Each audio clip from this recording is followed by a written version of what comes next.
it's interesting for me in my field with wildlife management, and a lot of times working with complaints or wildlife issues. We kind of see everything that we've been talking about so far come and meet. So we're going to talk about some common critters that either you want or you don't want, or are just going to be a part of the system. But before I move into them, and I'll shave off a few minutes of this so we have more time for questions and stuff at the end. But Jason Euchner put in a little plug for being careful with ID apps and the internet and things like that. And I actually I tied that into my title slide a little bit. If any of you actually catch which of these animals really don't belong, then you should be giving this presentation probably instead of me. But in the middle there, that's actually a nutria, which is an animal kind of similar to a muskrat. But we will talk about muskrats a little bit. So anyways, pay attention, be careful with those sorts of ID apps and what you find on the internet, but hopefully we can give you some information that's useful on some common pond loving critters here and discuss some of that stuff. So before I go into it, anything I do with wildlife, I make sure to just kind of set a level playing field for where I'm coming from. So any wildlife management that's occurring by our state agency, by federal agencies, other agencies in the United States or Canada, largely rely on a lot of these points of the North American model. And it's one of the difficulties of managing wildlife, but it also provides a really strong foundation for how we do things here. And it's because these animals belong to absolutely everybody and nobody all at the same time. So they're managed by governmental entities through that democratic process.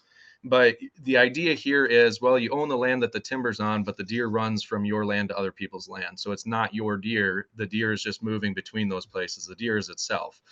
So we take that into account when we're talking about anything from water management and what's going on there to neighbor relations or damaging a garden or row crop scenario. And one of the reasons for this, or why it was really established, is because of a thing called tragedy of the commons. So we have a number of species in Iowa that were either over harvested, maybe harvested on purpose, or were harvested on top of other things like habitat loss occurring. And we saw these animals that were really common in a prairie state like Iowa completely disappear from the conversation. I mean, bison are a really common example. Passenger pigeon is one that you might talk about, that it went all the way to the level of extinction. But there's others that were extirpated or removed from the state of Iowa that were once common, like the prairie chicken, and we'll talk about some others too here. But when we're talking about wildlife management, we're really talking where these three things meet, where you're managing the site. So we're talking about the environment, the habitat, the setting, whatever that is. We're talking about the wildlife that are present or could possibly be present, and then what are barriers to those things existing. So this could be whether you are pro and want a certain wildlife species. Let's say you have a big field that you've converted to CRP and you want pheasants back. Okay, well, let's talk about the pros and how you put this in a positive rotation. Or it can be, I'm building a pond. I want to make sure geese don't come here in high abundance and poop all over the shore. Okay, well, let's look at the other side as far as what can we put in place so that doesn't happen. So this is just kind of, everything comes back to this circle to make it simpler to think about and to consider. Always come back to these 3 points. As far as managing the area, we're really talking about habitat. That's something that you'll hear wildlife managers talk about a lot. You heard Tyler Stubbs talking about it with fish. If you want something to live in some place, or even if you don't want it to, what you have to realize is that it's all about habitat, which is that, intersection of food, protective cover, thermal cover, how it's laid out in the landscape, where water is in relation to other things. All of these things come together to form what is habitat, those essential elements for wildlife to exist. And different species have different elements that they need for habitat. So a goose does not have the same elements that it needs as a pheasant. Think pheasants in grasslands. If you're thinking about turkeys, you're talking forests. But you need to get more specific on that depending on the critter. And then in with that, because habitat can stretch past property boundaries, always be considering neighbor relations too. We got to get a good handle on what's going on the other side of the fence, and having those good relationships and working together on whatever actions we do take. So one of the first critters I want to talk about, and one that comes up in pond settings pretty often, is otters. So otters are a really unique critter to Iowa as a conservation success story. I think a lot of folks right now don't realize that if you go back not very long ago, and we're talking 60 years ago, there were no more otters in Iowa. You go back historically, and they were prevalent throughout the Iowa system. There's a lot of rivers, there's wetlands in northern Iowa, and those sorts of things. So it was prime habitat for them. But between over harvest or unregulated harvest and habitat change, otters were completely gone from Iowa. So it took an effort from state agencies, private individuals, collaborating with other state agencies, and actually a big kudos to trappers. The otters would not be back in Iowa if it was not for the effort of trappers and being able to work with state agencies, actually reintroducing them from a different state, and then watching what we were doing as far as harvest for them, doing a lot of studies, looking at reproductive rates and movement patterns of otters, and in how that all fit together to the point now where they're seen across Iowa. There's a open season for trapping from November 4th, or well, this year it's November 4th. It's the first Saturday of November through the end of February for otters specifically, because their population has rebounded to the point where that can occur to a set limit. You can harvest 3 of them in a year. So it's just something we continue to regulate, monitor, but that also gives us some opportunities for management. So something to know about otters is they do move around a lot. It doesn't Rarely does an otter come to one place and set up camp there and then live out its entire life there. I mean, maybe if there's a large lake system connected with a river, that may happen, like if you're talking about Red Rock and that size. But otherwise, when we're talking about ponds, it's very common to see them bounce from pond to pond, go through a stream, go to a different area, and maybe do it on a circuit, or maybe move off into a different area altogether, because they tend to be pretty nomadic. Um, Now, there's something to be considering from the positive side. Otters, they're a native component to Iowa wildlife. They're very fun to watch. They're very social animals with each other. They're very curious critters, and they're as being a member of the weasel family, they're smart. They're good at figuring things out, getting in and out of places. Now, the issue we tend to hear about otters is concerns about the fishery. And somebody wants a pond built specifically for fishing. They're worried about otters moving in and clearing out all the fish. So that's the concern, right?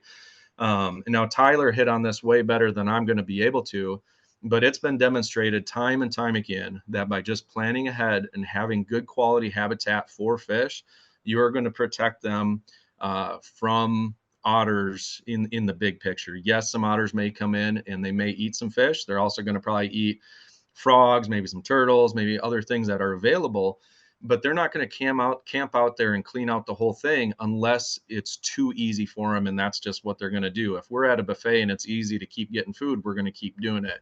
But if you got to work for it, you're going to move on to the next place and just take the easy pickings first. So by having good brush piles, having artificial habitat in there or structure for the fish, that provides enough of a barrier.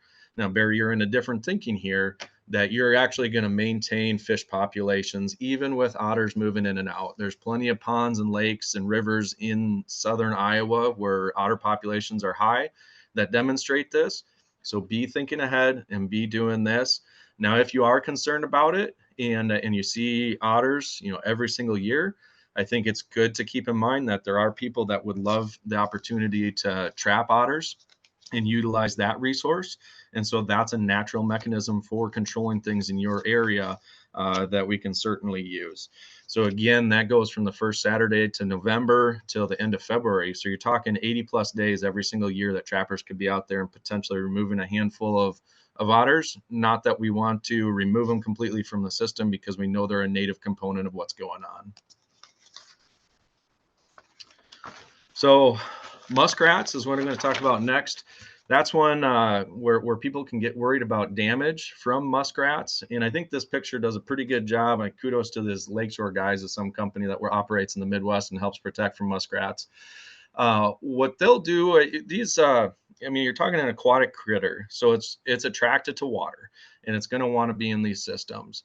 but they're also pretty low down on the food chain. So they're a critter that we're often going to see their population boom and bust, to go up and down. And if you look at it in a wetland setting, they actually do a lot of really positive things on a bigger water body as far as vegetation management. I mean, Jason had a great presentation on vegetation management. In a lot of our wetland settings where we're managing wetlands, muskrats are actually doing that work for us, in a sense, as far as wildlife concerns go, because it's natural for a wetland to fluctuate in vegetation levels. Muskrats play a part in removing a lot of that vegetation, and you'll see it transition from a really closed vegetative system to maybe a semi-open to maybe even a fully open, and that boom bust of their population will go and the system will repeat.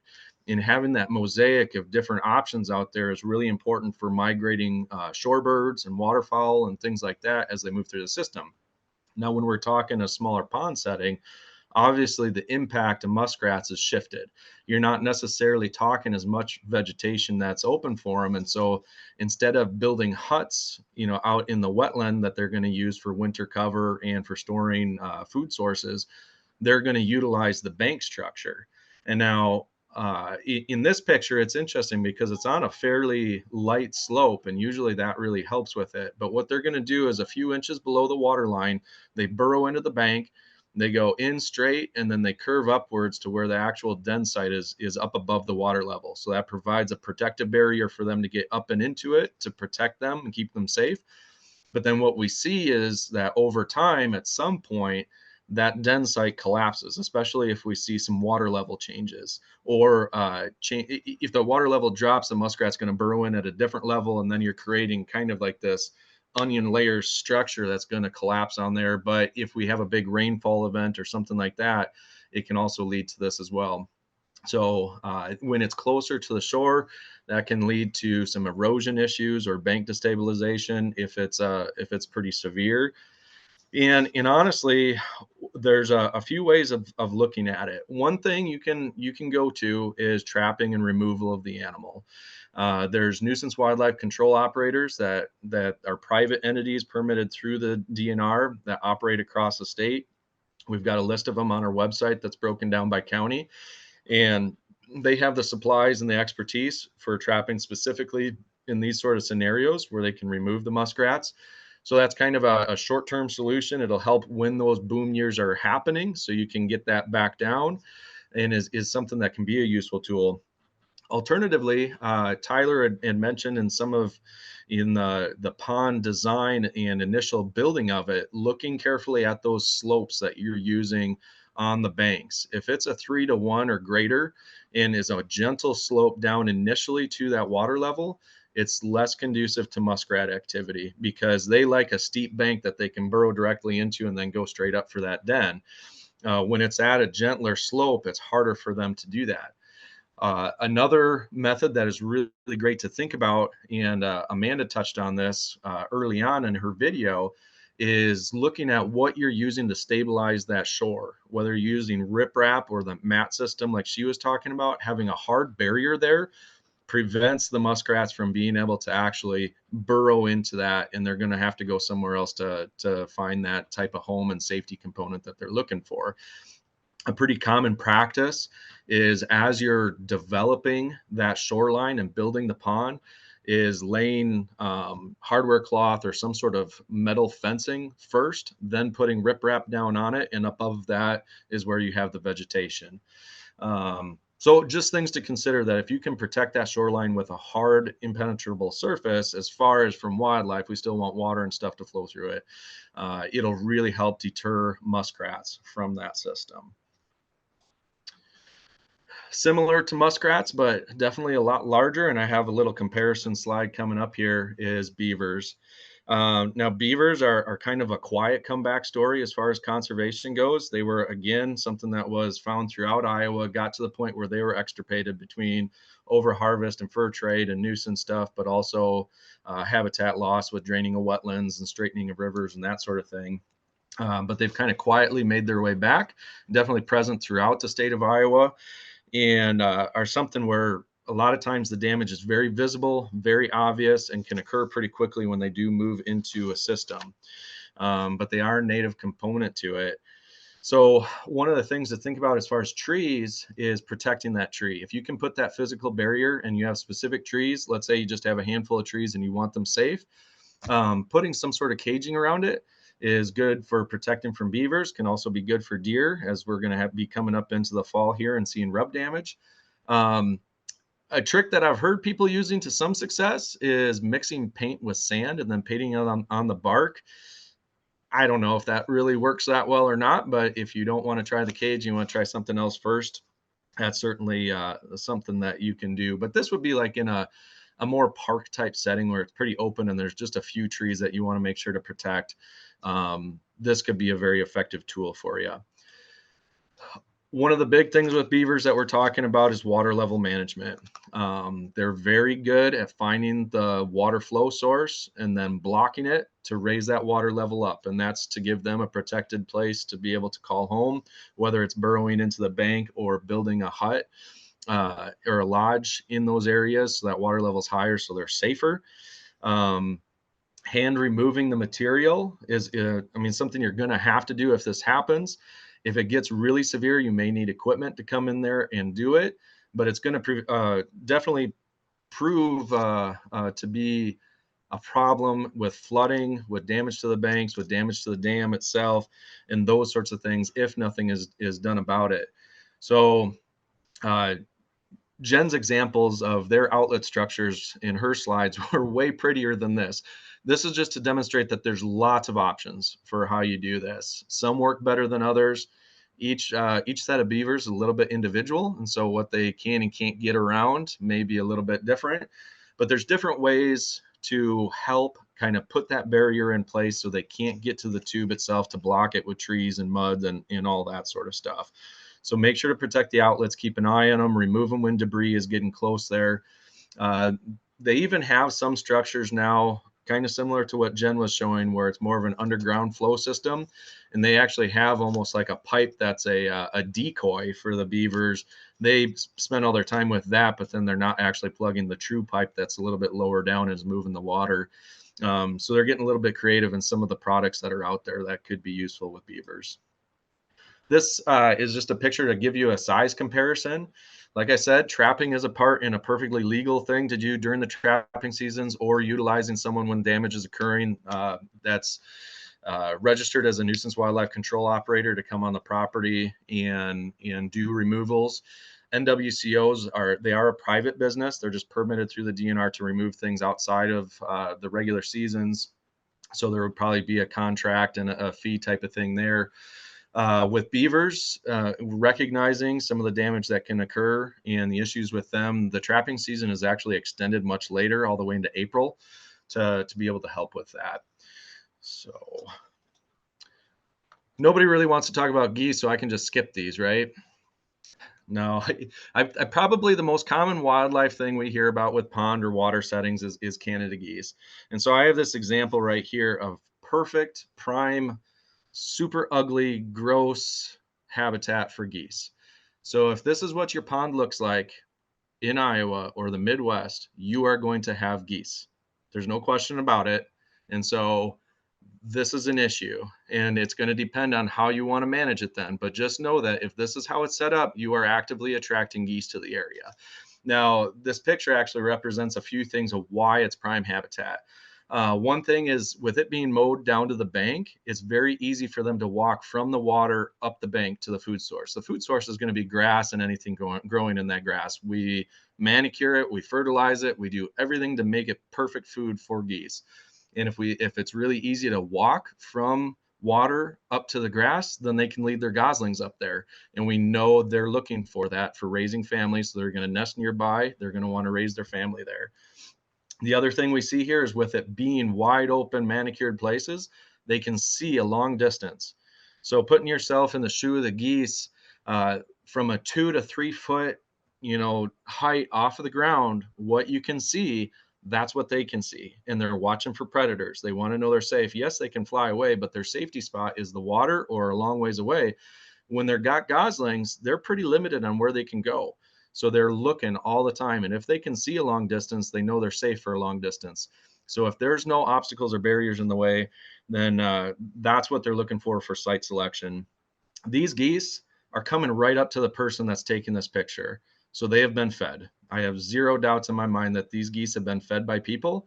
And so that's breaking down the natural negative barrier that would exist between wildlife and humans. They should be afraid of humans, but instead these are coming right up to a human. And so breaking that cycle of food handouts is incredibly important. And so with that, when all of these things are occurring like this, we're going to see buildups of geese at different times of the year. Geese move around a lot, and so considering what they're doing throughout the year is important. And we've studied this a lot, right? These are geese that we've put GPS collars on in the Des Moines area, and actually studied their movements in and out of urban areas in Des Moines itself. So these birds, these were actually these dots moving up into Canada. I assume they're moving on the map for you. These were birds that were female birds and did not have a successful nest in Iowa in kind of that April timing. And so they actually went to spend their summer in a much more remote place. They went, some of these birds, that blue dot on the very top, that's 1,800 miles if you draw a straight line from Des Moines, where it was, that bird was captured and put a GPS collar on it, to where it actually spent June, July, and August up there in Canada. The reason for that, the adult geese will go through what's called a summer molt. So they shed their feathers. All birds, just like we shed hair, birds shed feathers and replace them. Geese shed all of their flight feathers at once, and that's an adaptation to keep them with their young. But if they don't have young, a lot of times they want to go to a more remote place to be able to go through that process, since they're a little bit more vulnerable to predation and events like that. So these birds, without a successful nest, flew north, spent their summer there. So timing matters. If it's geese, we're talking in spring and summer, you're talking about nesting geese, which might be aggressive, to geese that are brood rearing and family groups that cannot fly or get away, so they're stuck in one area, to in the summer and fall they can, or in summer and early fall they can fly. They're still local birds. Getting later into fall, they're migrants coming back. Either these molt migrants coming back in September, or as weather changes in Canada, they're going to be birds from further north coming down to late winter. We're talking a lot of geese from a lot of different areas piled into wherever water is open. So if you've got an irrigator or an aerator going all winter long, you're attracting geese from all over the place, because that's the open water source. So timing matters, as whether it's a local bird or maybe it really truly is a Canadian goose in the winter that's spending its time there. So please be thinking about that. But I spent a lot of time talking about landscaping, and I loved Jen's presentation there on the native component that you can have around there. In my opinion, this is way prettier than a mowed lawn right up to the edge of the lake. It can look like a lot of different things, but again, when you're looking at it from a 2-foot level, 2-foot height off the ground, and considering whether you can have goslings that are this tall walking to and from the water easily, something as simple as this is an extreme barrier for them, and they're not going to like it because they don't know what's on the other side of that grass. Maybe it's a coyote, maybe maybe it's dogs, maybe it's people. What is it? They don't know, and so that makes them more wary. And so that's an effective tool to keep in, and it's going to make all the other efforts to keep geese out of the area more successful if they're already on edge because they're not sure what's what's on the other side of that barrier. So it can look like a lot of different things. It can be as simple as fencing. You can do really fancy landscaping that's hard to walk across, whether it's large scale riprap or something as fancy as this. Now, I wouldn't recommend barberry bushes because I like going with native things, but that certainly would work if you're into that.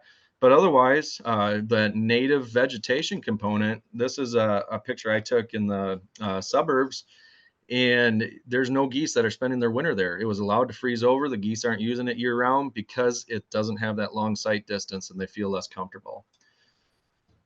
So compare those two things. If you want it mowed down, you're going to have those family groups. If you want it like this to actually look pretty with pretty flowers during the summer and everything, then you're less likely to have big groups of geese. If anybody has seen a tub, this looks like somebody put a lamp in the lake or in the pond. If you see that, that's actually a goose nest structure. If you have that in your pond and you don't want geese, take it out because that was structures that were put back in the 70s and 80s to actually encourage geese to nest in some of these ponds and stuff. So keep your eye out for that. Let's do pick the ripe fruit, if you will.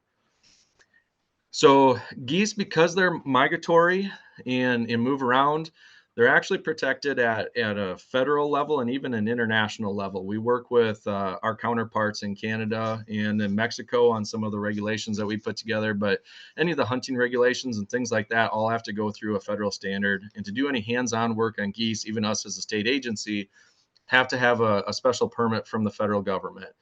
That being said, as long as you're not hurting the bird, as long as you're not handling the bird or destroying a nest, uh, it's perfectly legal to haze them, chase them, anything like that. You just can't be hurting the bird.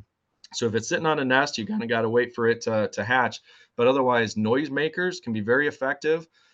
Something that is also extremely effective that you might not think of is a laser, which at night, that's more if you have roosting geese at night, utilizing a laser, like a beach scenario. If you have geese on a beach, and that's a concern because you're going to have people coming in there, using a laser and shining it at them at night, they do not like it and they will take off and move to a different place.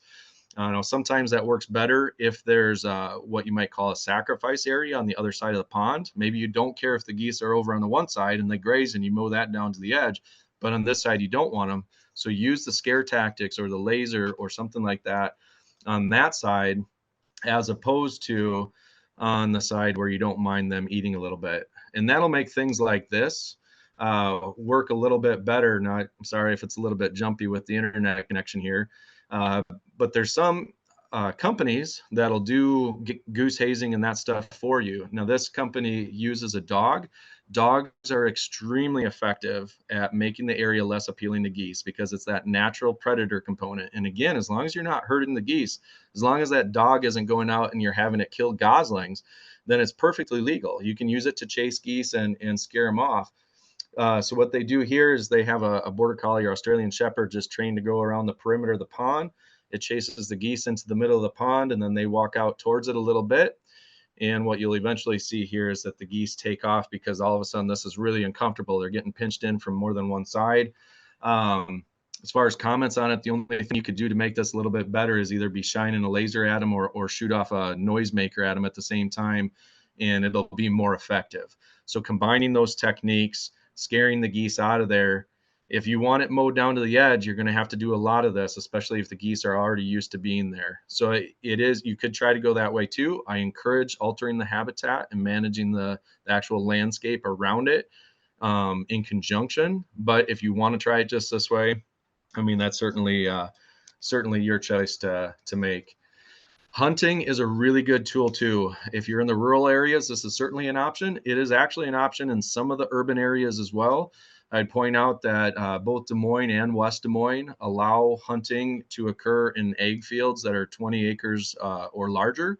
And so this is a very efficient and regulated way to actually lower that direct goose population. And there's even a special zone and season around the metro area specifically to focus on some of those urban birds. um, so this is something where geese will not want to use an area where they're actively being hunted. And if it's those earlier hunting seasons like that special one, it's still those local birds as opposed to the fall migrators.